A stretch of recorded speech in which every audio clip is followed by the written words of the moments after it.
let's keep this train moving. Latavius Murray, is he in your lineup this week? I don't know who they got. No time for questions, just action. In or out. Just kidding. They got the Rams at home. Yep, Rams are giving up the 5th most points of running backs. I think I'm in this week. I mean, I said it a couple weeks ago.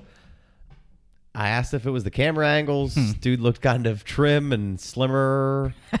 But I really like what I see from him. Slimmer.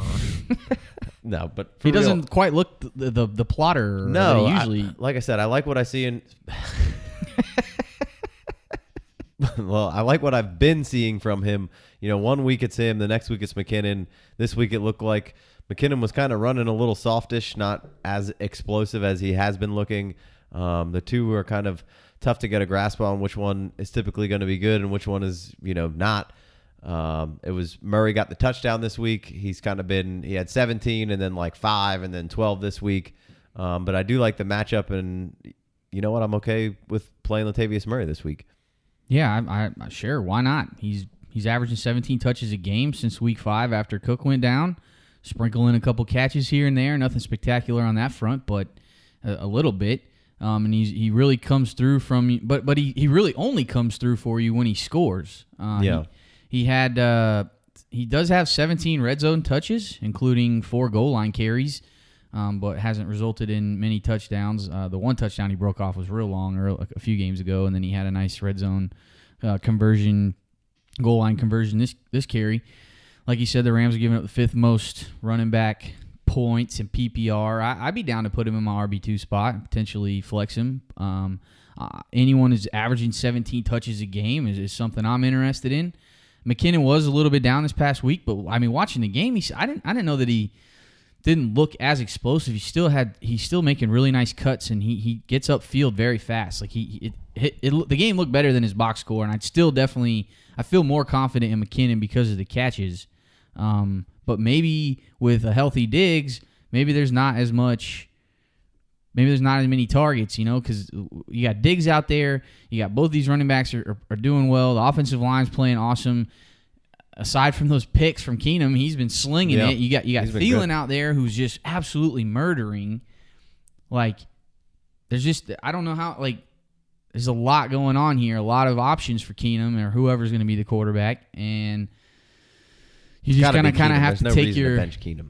Well, I mean, those picks were horrid. Whatever, he threw 4 touchdowns. That's true, but then the game. But like the last parts of the game were the interceptions when he let the Redskins back in it, and it was just a couple really bad throws off his back foot, a bad throw to Rudolph. I can see why they might want to. I mean, I don't know, man. He was lighting it up. Him and Thielen until you and suffer Diggs. A couple of terrible losses. I think you got to keep. Yeah. You got to keep Keenum in there. But I think these running backs are going to be, with everybody healthy, it's going to be a little bit of a headache. But, I mean, you probably don't have both of them. You probably have one or the other. And you probably need an RB2, so you're probably playing them. Right. I mean, 17 touches is 17 touches. That's the average since week 5. Yeah, no. I did the math. I like Latavius Murray in the matchup this week. I think he can put together at least another 10-point performance for you. I will say I've given Latavius a lot of shit over the years about being bad and kind of a plotter, but I think there's a little bit of a buying opportunity here for him, especially if people don't realize kind of this contract situation per Pro Football Talk and Mike Floro, basically that they can get rid of him after this year and not hurt them too much. But if you didn't look too deep into the contract situation, you might think because he did sign a decent contract, right? And if you didn't know they could get out of it, then you might be scared that this is Dalvin Cook's team next year and he's not going to be relevant. But if they get rid of him, then you like him going somewhere else. Yeah, so they can get out from underneath this thing. The ankle appears healthy. He looks fit to gamble on. So I think he's somebody that you could kind of go after for cheap if somebody doesn't realize that there's an opportunity for him to get out from the Vikings and not just be, the backup to Dalvin Cook for the next 2 years or whatever his contract says. Did you maybe trade Marshawn for Latavius if maybe you weren't trying to make a push here for the playoffs. Sure. I would, if I wasn't trying to make a push for the playoffs, I would take really anything that I could get from Marshawn, but I would. Maybe even if you were trying to make a push for the playoffs, because, I mean, you probably haven't been, like, straight leaning on Marshawn. Like, he was probably some upside pick that you maybe even scooped him up in a rookie free agent draft this year. Maybe you took him in a startup, and maybe you paid a lot for him in a startup.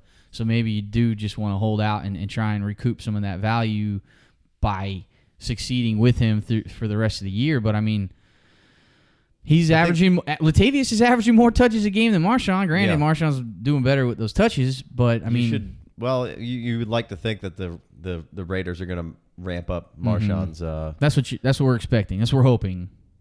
Output here. So I think that Marshawn offers a little more upside and kind of ceiling than Latavius does at this particular time and point. But that being said, the Raiders could lose the next two and be kind of out of the hunt, and the Vikings seem like they'll be in the hunt for or maybe the Raiders go the Vikings go the opposite way, and they pull away in that division, and they can rest their guys, so. Well, the NFC is so good. They're going to try and get a bye, right, in home field. So I think they're probably going to get their money's worth out of Latavius. I mean, regardless, I think they're paying him $3 million this year. So that's a solid amount of money to pay some random running back who's, Latavius Murray. So I could see them being very competitive. That defense is awesome. That defense is flying around. They create turnovers. They play pretty well. Washington did put up a decent amount of points against them, but Washington's got a pretty good offense. So they were up pretty healthy. True. On them, let them climb and back. If it weren't for those Keenan turnovers, I mean, one was a pick six. So, or maybe I think Keenan made the tackle, but Washington got in anyway. Big turnover. It was a Kirk Cousins rushing touchdown, capitalized. Yeah. All right, let's go ahead and take a break. Let's break it. Grab a beer or Shree, and we'll be back with more Pleasure Chess.